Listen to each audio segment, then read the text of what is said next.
তো সবকিছু মিলে ইরান আমেরিকাকে সবচেয়ে বড় টেনশনে রাখছে। পাশাপাশি ডোনাল্ড ট্রাম্প আবারও স্মরণ করলেন ইরানের রেজিম চেঞ্জের বিষয়টি, অর্থাৎ আলী খামেনিকে সরিয়ে তাদের পুতুল সরকার বসানোর সময় এসেছে দাবি করছেন আমেরিকা। মানে হলো ওদের যাদের পছন্দ হবে না তাদেরকে সরিয়ে দাও, তারপর ওদের পুতুল সরকার বসাও, তারপর সেই দেশটাকে লুটপাট করো। এই থিওরি তো এই সভ্য রাষ্ট্রগুলি এইভাবেই চালাচ্ছে পুরো পৃথিবীতে। আর আমরা মুসলিমরা তাদের সাথে তালি দেই এবং সুর মিলাই।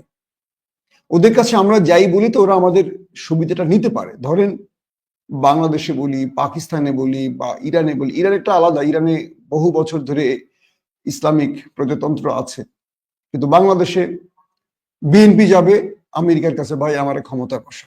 আওয়ামী লীগ যাবে, ভাই আমার ক্ষমতায় বসা। পাকিস্তানে নওয়াজ শরীফ যাবে, পিপলস পার্টি যাবে। এই যে আমরা যাই আর ওরা তখন বলে ঠিক আছে আমি তোমার বসাবো, এটা করতে হবে, আমি বসাবো, ওইটা করতে হবে। এভাবেই করে আমরা ক্ষমতার জন্য ওদের কাছে যাই, আর ওরা আমাদের উপর জুলুম করে, আমাদেরকে লুটে পুটে খেয়ে কখনো একে কখনো একে, কখনো একে কখনো একে ক্ষমতা বসে। তুমি আমাকে এটা দিবা, তুমি বসো। এরপরে বিরোধী দল আস্তে আস্তে আবার তার সঙ্গে যায়, বিরোধী দল তাকে আবার দিতে থাকে। ঠিক আছে, 5 বছর পর তোমাকে আবার বসাই দেবো। অদল বদল করে এরাই ক্ষমতায় বসবে আর এরাই রাষ্ট্রের সম্পদ লুট করে আবার ওদেরকে দিয়ে আসবে। আমাদের এই দুর্ভাগা জাতির ভাগ্যে কিছু আসবে না। তো ইরানে এই সুবিধাটা নেই। ইরানে একটা বিরোধী গ্রুপ আছে বিশাল শক্তিশালী, কিন্তু বলা হচ্ছে ইরানের মধ্যে এখন ব্যাপক বিক্ষোভ চলছে। স্বয়ং আমেরিকার ভেতরে এখন বিক্ষোভ চলছে। আমেরিকানরা বলছে মিস্টার ট্রাম্প, তুমি নির্বাচনের আগে আমাদের ওয়াদা দিচ্ছিল, আজকেও আমি দেখলাম তাদের বিবিসি সিএনএন রিপোর্টে, তুমি আমাদের ওয়াদা দিচ্ছিল যে তুমি যুদ্ধ ছড়াবা না, শান্তির জন্য কাজ করবা, এই জন্য তোমাকে আমরা ভোট দিয়েছি। তুমি তো মিথ্যুক, তুমি তো প্রতারণা করছো আমাদের সাথে। ইরানের অবশ্যই অধিকার আছে, তারা শান্তিপূর্ণ নিউক্লিয়ার প্রজেক্ট নিয়ে কাজ করতে পারে।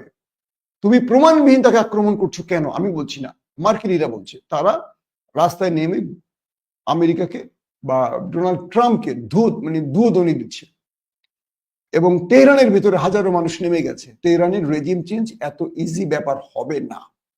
আমি বললাম এটা মার্কিনীদের খায়েশ পূরণ হবে না যদি না আইআরজিসি বা সেনাবাহিনী বড় রকম বিট্রাই না করে। আমার মনে হয় না আইআরজিসি বা সেনাবাহিনী বড় বিট্রাই করতে পারে। তারপরে আমি মুসলমানদের প্রতি আস্থাশীল নই, নিজে মুসলিম হলে আমি আস্থা রাখি না। তো মার্কিন যুক্তরাষ্ট্রের মধ্যে মার্কিন জনগণ রাস্তায় নেমে ট্রাম্পকে বলছে তুমি যা করছো আন্তর্জাতিক নিয়ম বহির্ভূত কাজ করছো। বিরোধীরা প্রশ্ন তুলছে ডোনাল্ড ট্রাম্প কোন অধিকারে আক্রমণ করছে, এটা সিনেটে পাস হয়নি।